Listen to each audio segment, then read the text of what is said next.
Shalom, selamat malam Bapak Ibu Saudara yang dikasih oleh Tuhan. Kita akan melanjutkan ya kitab Yosua kita seri yang ke-27. Kata kunci kitab Yosua apa? Kepemilikan. Kepemilikan dari tanah Kanaan. Ayo kita baca ayat kuncinya ya. Yosua 1 ayat yang ke-8. 2, 3. Janganlah engkau lupa memperkatakan kitab Taurat ini, tetapi renungkanlah itu siang dan malam, supaya engkau bertindak hati-hati sesuai dengan segala yang tertulis di dalamnya. Sebab dengan demikian perjalananmu akan berhasil dan engkau akan beruntung. Kita masih di Yosua pasal 13, tapi ini bagian yang kedua dari seluruh kitab ya. Pendudukan tanah Kanaan. Jadi fokus pasal 13 saya ulangi lagi yang minggu kemarin. Ini fokus suku-suku yang di sebelah timur. Apa saja? Suku Ruben, suku Gad, dan suku Manasya. Sambil mengingat kembali slide kemarin ya, 4 abad, 400 tahun lebih mereka diperbudakan. Sesudah itu mereka keluar dari Mesir. 40 tahun hidup mengembara di padang gurun, padang belantara. Bertahun-tahun perang di Kanaan. Dan sekarang pasal 13 ini seperti mendapat hak yang sah atas tanah Kanaan, atas rumah yang tidak mereka bangun, atas ladang-ladang yang mereka tidak usahakan, dan semua harta benda, ternak dan semuanya. Dan pasal 13 ini adalah seperti sertifikatnya. Nah, minggu yang kemarin kita memahami ayatnya yang ke-1 sampai ke-7. Secara singkat diceritakan wilayah Kanaan Barat ya, yang belum didiami, yang dibagi ada Filistin dan juga Siro-Fenisia. Tapi hari ini kita belajar wilayah Kanaan Timur, dan ini panjang sekali hari ini. Ayo kita mulai ayatnya yang ke-8. 2, 3. Bersama-sama dengan suku Manasya yang setengah lagi, orang Ruben dan orang Gad telah menerima milik pusaka mereka yang telah diberikan Musa kepada mereka di sebelah timur Sungai Yordan. Seperti yang ditentukan Musa, hamba Tuhan itu kepada mereka, yakni mulai dari Arur yang di tepi Sungai Arnon, kota pada pertengahan sungai itu, dan seluruh dataran tinggi dari Medeba sampai ke Dibon, dan segala kota Sihon raja orang Amori yang berkerajaan di Hesbon sampai ke daerah orang Amon. Selanjutnya Gilead dan daerah orang Geshur dan orang Maaka serta seluruh gunung Hermon dan seluruh tanah Bashan sampai ke Salka. Seluruh kerajaan Og di Basan yang memerintah di Astarot dan Edrei, dialah yang tinggal dari sisa-sisa orang Refaim yang telah dikalahkan dan dihalau oleh Musa. Tetapi orang Israel tidak menghalau orang Gesur dan orang Maaka itu, sehingga Gesur dan Maaka masih tetap diam di tengah-tengah Israel sampai sekarang. Nah, sebetulnya menerangkan wilayah timur ini persis sama seperti minggu lalu ya. Minggu lalu itu wilayah barat digambarkan dari selatan ke utara, dari bawah ke atas. Ini juga sama, diceritakan dari yang di bawah sampai Gesur sama Maaka seperti itu. Jadi batasnya di sini, batas selatan. Mulai dari Arur. Apa itu Arur? Arur itu kota orang Amori yang terletak di lembah Sungai Arnon, tempatnya di sini persis. Makanya batas wilayah itu yang dimiliki oleh orang Ruben. Nah, batas utaranya sampai ke Maaka seperti ini. Diceritakan itu yang disampaikan di dalam pasal 13 ini. Nah, ini bicara tanah untuk suku yang ada di timur Yordan ya. Nah, sebetulnya ini Yosua hanya mengulangi ya, karena di ulangan sudah ada di ulangan ya. Musa yang memimpin, Musa yang melawan musuh-musuh mereka di sana. Jadi Yosua hanya mengulangi, mengenali, mengkonfirmasi bahwa ini pekerjaan Musa, bukan pekerjaan Yosua. Memang Yosua yang perang, jenderalnya, tapi masih ada Musa seperti itu. Suku Ruben, suku Gad, setengah Manasya punya banyak ternak dan kepingin menetap di, kita pilih yang di daerah timur ini. Kita bilang namanya Transyordan itu. Nah makanya Musa setuju, kamu boleh memiliki tanah ini kalau kamu setuju bahwa kamu akan berangkat berperang. Kamu yang maju lebih dulu, kamu yang memimpin bangsa ini. Walaupun kamu sudah punya, tinggalkan istri, anak-anak, hartamu, kediamanmu di sini, kamu laki-laki yang 20 tahun ke atas yang bisa berperang, berangkat. Dan akhirnya setuju, kami akan perang. Jadi kita akan lihat ya, meninggal berarti kalau sampai pasal 13 ini saja mereka sudah meninggalkan 5 tahun. Sampai pasal 24 7 tahun ya, kira-kira seperti itu. Nah, survei ini menjelaskan apa ya? Menjelaskan daerah Transyordan yang diberikan oleh ayat ini. Yang terkenal di sini adalah Gesur dan Maaka. Sudah dijelaskan sebelumnya di pasal 12 kita belajar ya. Tidak dijelaskan kenapa tidak ditaklukkan. Mungkin terlalu kecil seperti itu. Jadi mesti paham ya, ada 2 nama Gesur di Alkitab. Ini nama di mana Absalom, siapa itu? Anaknya Daud. Ya, anaknya Daud setelah membunuh saudaranya Amnon. Ya, ini kakak tirinya. Kenapa Amnon dibunuh? Karena Amnon memperkosa adik kandung Absalom, Tamar. Ya, dia lari ke Gesur situ. Kenapa lari ke Gesur? Nah, ternyata itu kerajaan dari kakeknya. Karena mamanya Absalom itu Maaka, istri keempat Daud, putra Raja Talmai, dan Raja Talmai itu adalah raja yang di utara, di Gesur itu di situ. Jadi, wow, ternyata Daud juga kawin campur ya, sama bukan orang Israel, dan itu umum. Raja-raja itu umum sekali kawin dengan negara-negara tetangga. Kawin untuk apa? Menjaga persahabatan dengan negara tetangga supaya nggak perang, itu aja. Jadi biasanya setelah dikawini tidak diurusin, nah cuma dikasih istana, dapat semua fasilitas seperti itu. Nah orang Gesur itu ada di Yosua 13 dan yang kita baca tadi 1 Samuel pasal 27, ini bangsa yang sama ya, di mana suku Manasya tidak bisa mengusir semuanya karena sulit ditaklukkan. Jadi kalau ditanya Gesur itu apa sih? Subkelompok orang Aram. Kalau orang Aram berarti satu darah sama Israel. Ya, ada anaknya Nuh kan, Sem, Ham, dan Yafet. Nah ini orang Aram itu Semitik ya, orang Semitik itu.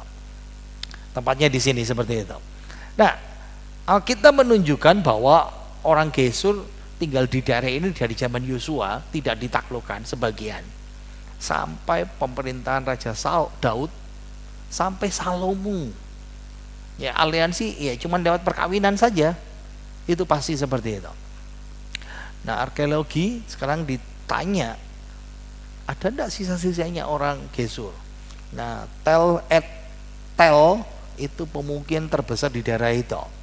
Dan Pak arkeolog mengatakan masuk akal ini ibu kota Gesur. Nah setelah diselidikin, oh ternyata Betsaida zaman Tuhan Yesus yang kita sering kali melihat ya, yang di pinggir Danau Galilea itu ibu kotanya di situ.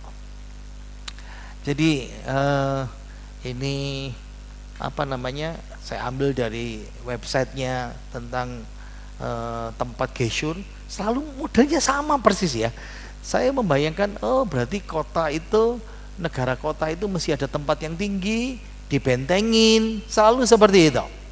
Ya kalau dari drone, saya sengaja nggak kasih klip ya, panjang sekali klipnya itu ya. Nah gerbangnya seperti ini. Nah ini gerbang kota Betsaida. Nah zaman perjanjian baru namanya Betsaida ya. Tapi dalam perjanjian lama zaman Yosua itu ibu kota Gesur. Nah tengah atas kiri itu ada prasasti. Lihat ya, ada gambar banteng. Saudara bisa lihat di sini. Ini loh. Ini prasastinya. Ya, ini dewa bulan. Ya, kalau dewa bulan itu dewa dewi bulan itu kalau di Aram itu Mesopotamia namanya Nana Panunu. Itu yang disembah sama Abraham dulu ya. Nah, kalau close up, kalau mau deket itu, nah, prasastinya ketahuannya di situ. Nah, ingat ya, pada masa perjanjian baru ini wilayah orang Yahudi, orang Israel. Dan ternyata ketika dilihat arkeologinya baru ditemukan, tidak mungkin orang Israel menyembah Dewi Bulan itu seperti itu ya. Nah, ini menara yang dibangun di sepanjang tembok ya, mengelilingi Betsaida abad ke-8 sebelum Masehi.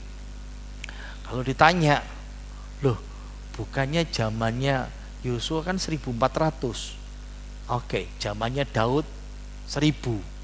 Zamannya Salomo 950. Berarti masih bertahan sampai 1 abad kemudian, 1,5 abad kemudian. Ya, masa ya Pak, masa itu maksudnya ketebalan benteng yang tipis menunjukkan bahwa kerajaan era Alkitab dia itu lebih dari yang diperkirakan.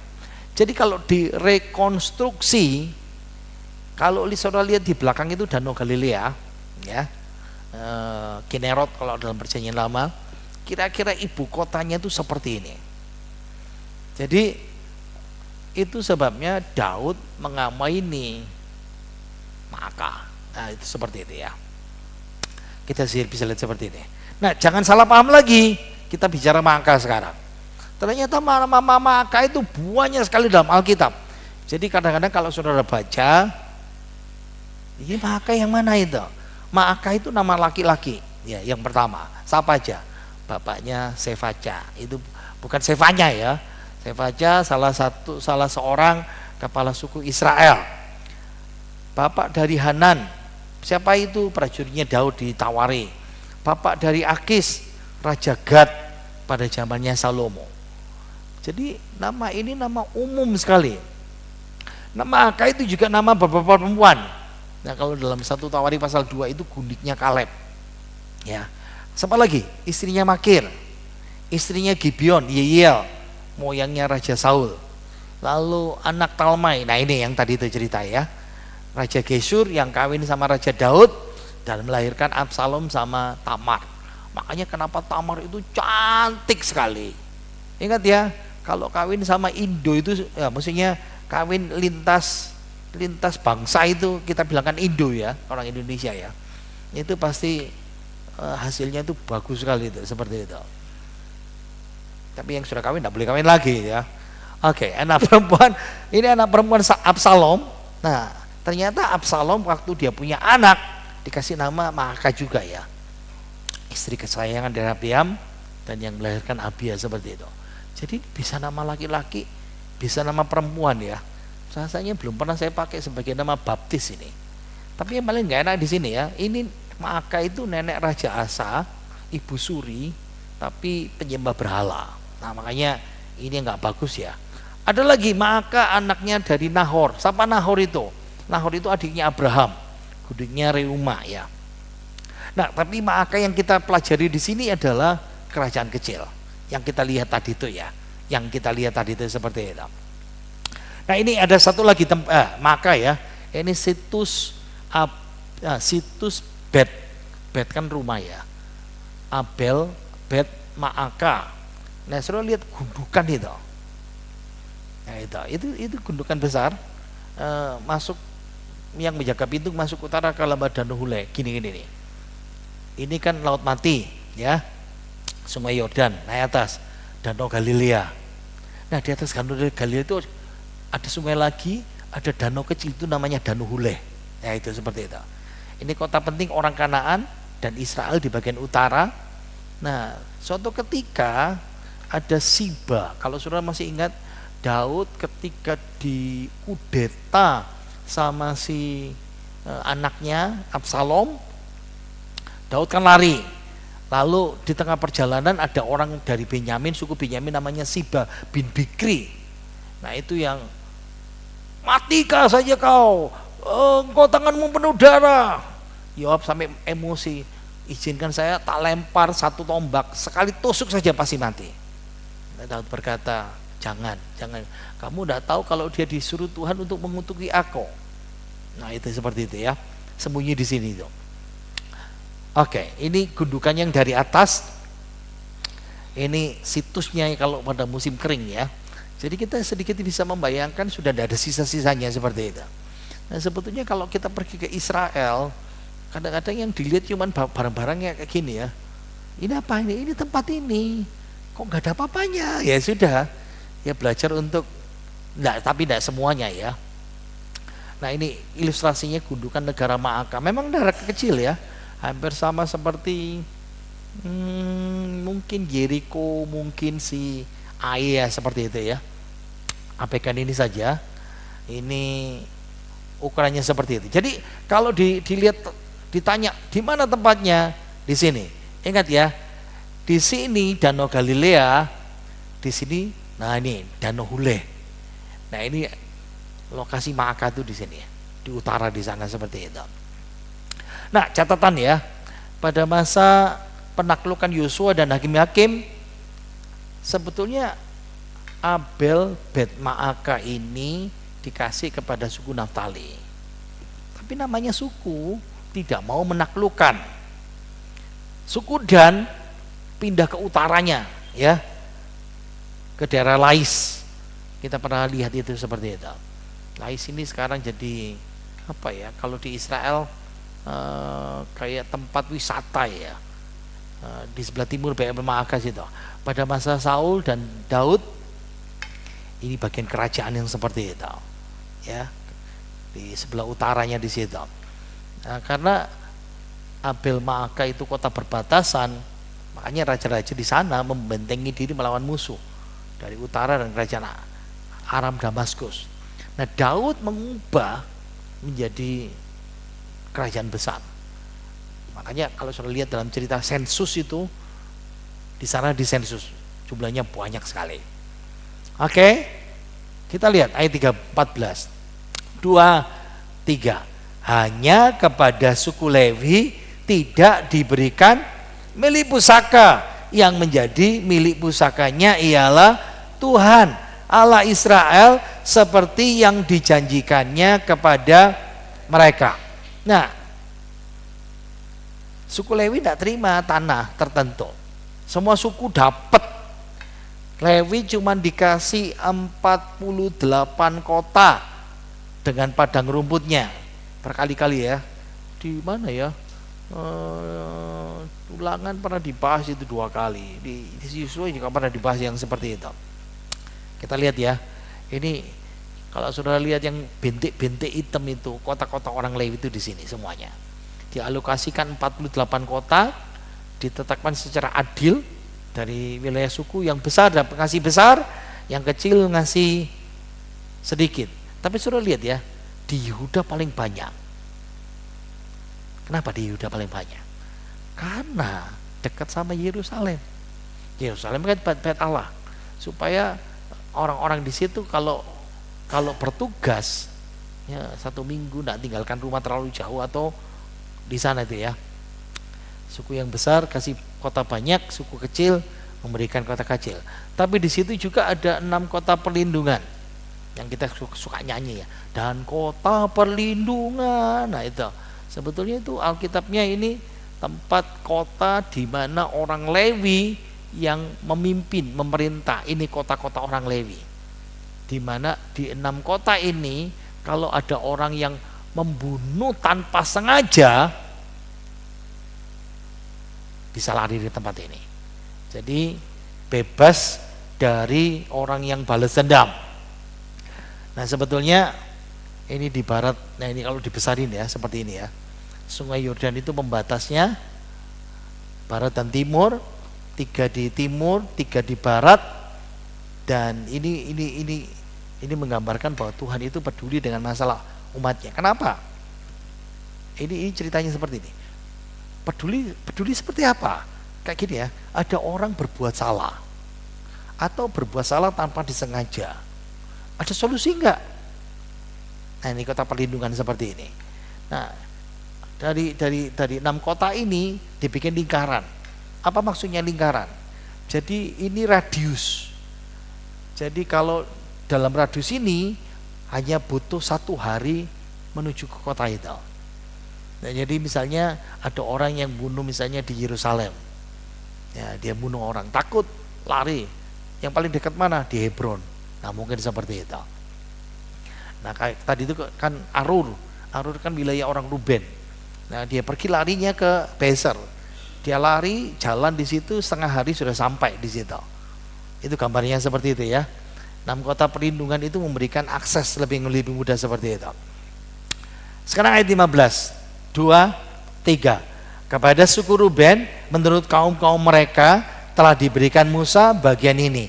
Daerah kepunyaan mereka mulai dari Arur yang di tepi sungai Arnon, kota pada pertengahan sungai itu, dan seluruh daratan tinggi dekat Medeba, Heshbon dan segala kotanya. Yang di dataran tinggi yakni di Dibon, Bamot Baal, Bet Baal Meon, Yahas, Kedemot, Mefaat, Kiryataim, Sibma, Seret Hasahar, di atas pegunungan di lembah itu, Bet Peor, lereng-lereng gunung Pisga, Bet Yesimot. Selanjutnya segala kota di dataran tinggi itu dan seluruh kota kerajaan Sihon, raja orang Amori yang memerintah di Hesbon, yang dikalahkan Musa bersama-sama dengan dia juga dikalahkan raja-raja Midian, yakni Ewi, Rekem, Sur, Hur dan Reba, raja-raja bawaan Sihon, penduduk negeri itu. Juga Bileam bin Beor, juru tenung itu, telah dibunuh orang-orang Israel dengan pedang, beserta orang-orang yang telah mati tertikam oleh mereka. Jadi batas daerah Bani Ruben ialah sungai Yordan, daerah pinggirnya itulah milik pusaka Bani Ruben menurut kaum-kaum mereka, yakni kota-kota dengan desa-desanya. Sengaja saya singkat, ini bicara Ruben dapat wilayah sebelumnya diduduki oleh Moab, ya, di sebelah timur Laut Mati. Sekarang suku Gad kita bahas. Kepada suku Gad, yakni kepada Bani Gad, menurut kaum-kaum mereka telah diberikan Musa bagian ini. Daerah kepunyaan mereka ialah Yaeser dan segala kota negeri Gilead, serta segala tengah negeri orang Amon sampai ke Arur yang di sebelah timur Raba, yakni mulai dari Hesbon sampai ke Ramat Mispa, Betonim dan Mahanaim ke daerah Debir. Di lembah Bet Haram, Bet Nimra, Sukot, Safon, sisa kerajaan Sihon, raja Hesbon, sungai Yordan dengan daerah pinggirnya sampai ke ujung danau Kineret di sebelah timur sungai Yordan. Itulah milik pusaka Bani Gad menurut kaum-kaum mereka, yakni kota-kota dengan desa-desanya. Nah, suku Gad mewarisi wilayah tengah di tanah asli orang Gilead. Sekarang yang terakhir Manasya. Kepada suku Manasya yang setengah itu, yakni kepada puak Bani Manasya yang setengah itu, menurut kaum mereka telah diberikan Musa bagian ini. Daerah mereka mulai dari Mahanaim, seluruh Basan, seluruh kerajaan Og, raja Basan dan segenap Yaut Yair yang di Basan itu 60 kota banyaknya. Selanjutnya setengah Gilead, Astarot dan Edrei. Kota-kota kerajaan Og di Basan menjadi bagian Bani Makir, anak Manasya, yaitu bagian setengah Bani Makir menurut kaum-kaum mereka. Nah, di sini wilayah setengah suku Manasya. Kenapa setengah? Karena setengahnya lagi dapat wilayah di barat. Ya, Manasya itu paling banyak jumlahnya. Siapa sih Manasya? Manasya itu anaknya si Yusuf. Ya, seperti ini. Nah, oke, kita mundur 400 tahun sebelumnya. Berabad-abad sebelum tanah perjanjian dibagi sama Musa, 4 abad sebelumnya, kira-kira Yakub, nenek moyangnya Israel, mendekati ajal, dipanggil 12 anak, dikasih berkat, dikasih nubuat tentang anak sulungnya. Nah, saudara mesti ngerti ya, anak sulung pasti dapat 2 bagian. Nah, makanya kalau saudara ingat ya, Elisa dia minta berkat dari Elia, berikan 2 bagian. Nah, jadi ini sebetulnya ini aturan Tuhan, perintah anak sulung di Israel itu dapat dua kali lebih banyak. Jadi kalau misalnya anaknya 2 ya, berarti anak orang tua itu 2/3 warisan itu yang terima itu anak pertama. Lalu 1/3 terima anak kedua. Sebetulnya Ruben harus dapat 2 bagian ganda itu. Tapi ingat ya, Ruben dikutuk karena dia menaiki petiduranku, kata Yakob. Jadi Ruben melakukan hubungan seksual dengan Bilha, gundik daripada si Yakob. Dan itu diingat-ingat Yakob sampai mati. Walaupun sudah lewat 4 abad perbuatan dosa Ruben, tapi masih diteruskan juga kepada suku keturunannya. Hak anak sulung dikasih kepada Yusuf. Makanya kenapa Yusuf dia dapat 2 bagian, dan 2 bagian itu dikasih kepada anaknya Manasye sama Efraim. Baru kita ngeh, kenapa Manasye Efraim ini kan cucu kok dapat? Ya karena Yusuf diangkat jadi anak sulung, walaupun dia anak ke-10 ya hitungan saya ya. Tapi dia dapat hak sebagai anak sulung, makanya pembagian tanahnya dapat 2. Nah seperti itu. Anaknya Efraim, Manasye dapat. Nah sudah lihat ya, Manasye separuh di timur, yang satu separuh di barat. Lalu Efraim juga dapat. Efraim memang lebih sedikit seperti itu. Tapi masih ada yang bantah. Ya nggak apa-apa lah. Yang penting 2,5 suku itu lebih enak. Kenapa? Sudah mapan, punya tanah, punya ladang, punya rumah. Ya. Mereka sudah dapat semuanya, yang lain masih ikut berjuang, tapi mereka akan ikut perang. Tapi enak, katanya orang berkata begitu. Apakah permintaan 2,5 suku itu menetap di timur ini, di Transjordan ini bijaksana? Jawaban sejarah, tidak. Kenapa? Ini masalahnya. Wilayah mereka tidak punya batas alami. Lihat ya, yang di sini batas alaminya 1, Sungai Yordan sama laut, danau. Jadi kalau musuh nyerang, masih nyebrang. Zaman dulu kan gak ada jembatan. Karena tidak punya tembok pembatas alami, yang suku-suku di sini gampang diserang. Orang Moab, orang Kanaan, orang Midian, orang Amalek, selalu seperti itu. Sampai akhirnya ini Raja Asyur, dia iris lihat Kanaan, dan Ruben, Gad, setengah Manasye itu yang dibawa. Makanya balik lagi ya, wilayah Manasye, Gad, Ruben itu bukan milik Israel lagi, miliknya negara Yordania, kecuali Golan. Jadi kayak gini ya. Nah ini sungai Golan itu sebegini. Jadi ini separuh, ini miliknya Israel. Makanya perang Golan itu seperti itu ya. Oke, balik lagi yang di sini. Nah, kita baca. Ini pengulangan 2, 3. Tetapi kepada suku Lewi, Musa tidak memberikan milik pusaka.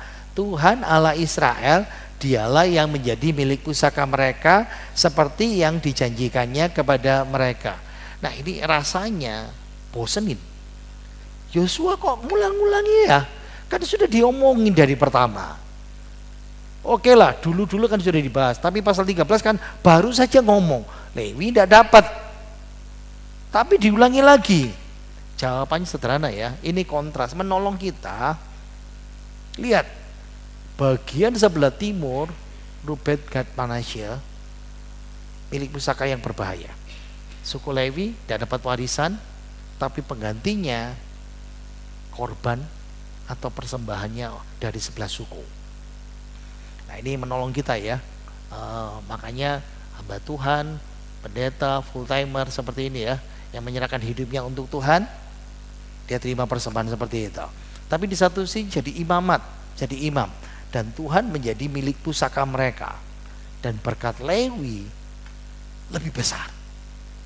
Kita bicara bukan bicara 48 kota, tapi 2,5 suku itu kehilangan. Dan perbandingannya seperti ini. Ingat waktu Abraham dan Lot pegawainya bertengkar, Lot memilih duluan tanah warisan. Karena itu tempatnya subur. Tapi Lot kehilangan, dan sama persis. Ternyata 2,5 suku itu kelompok Israel yang kehilangan semuanya. Jadi ini menolong kita ya. Kadang-kadang kita mungkin dirugikan atau tidak dapat sesuatu. Nah di sisi lain suku Lewi yang tidak dapat dan minta bagian ya, dikasih warisan, makanya disebut imamat Lewi. Oke, habis pasal 13. Apa yang saya mau katakan, ceritakan hari ini, saya mau cerita tutup penutup. Ini cewek namanya Kara Wood. Ini siswa umur 17 tahun, magang ya, kerja ya di restoran Colonial Dream di kampung halamannya di Cleveland. Dia itu karyawan teladan. Kenapa? Ya dia ramah. Jadi kalau ada pelanggan yang datang ke restorannya, mari Pak, di situ tempat kosong, meja dilapi, diajak ngobrol gitu ya. Mau minta apa? Baru pertama ke sini ya, sukanya suka apa, ngomong gitu ya. Sampai ada seorang yang bernama Bill Crookston. Bill Crookston. Siapa dia? Kakek-kakek. Waktu datang ke sana, dia ketemu sama Kara Wood ini.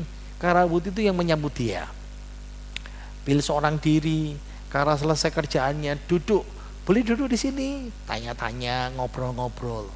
Ya gara-gara itu, Bill ini duda. Sejak pikiran, dikawini nih pasti ya. Enggak, pikiran saudara itu ya. Dia duda tanpa anak. Jadi tiap hari akhirnya memutuskan Bill, enak di sini kamu temenin aku ngobrol. Sampai akhirnya Bill meninggal. Kakek ini meninggal umur 82, tahun 90. Dia sudah nulis surat wasiat. Tapi mau meninggal, surat wasiatnya dirubah. Dan sudah tahu, sudah bisa tebak. Kara Wood ini dia dapat surat dari pengadilan, dari lewat pos tahun 90. Dia diputuskan terima warisannya Bill Crookston ini. Tahu enggak? $500,000 Amerika. 7,6 miliar. Wow. Hari ini saudara pasti kepingin kan? Sabar ya. Lebih baik kita terima warisan dari Tuhan. Amin. Hari ini topiknya warisan ya. Suku-suku dapat warisan, suku Lewi dapat warisan. Ingat ya, warisan itu kadang-kadang membangkitkan semangat kita. Ya, orang tua meninggal, wah, kita dapat warisan apa ya? Tapi sebelum papi mami meninggal sudah diomongin. Yang jadi pendeta tinggal, yang nggak jadi pendeta nggak dapat apa-apa, keluar. Nah, itu seperti itu. Makanya gereja ini ke saya semuanya, dan kita serahkan sama yayasan kan, sudah akan seperti itu. Tapi warisan itu bisa jadi bikin ruwet, betul ya? Apalagi kalau tidak ada surat waris. Yang terburuk keluarga pecah belah, rebutan, tuntut menuntut. Tapi yang saya sukai di hari ini kita belajar, ingat ya, warisan yang terbaik yang kita miliki itu di sorga, tersimpan di sorga untuk kita. Mari kita berdoa.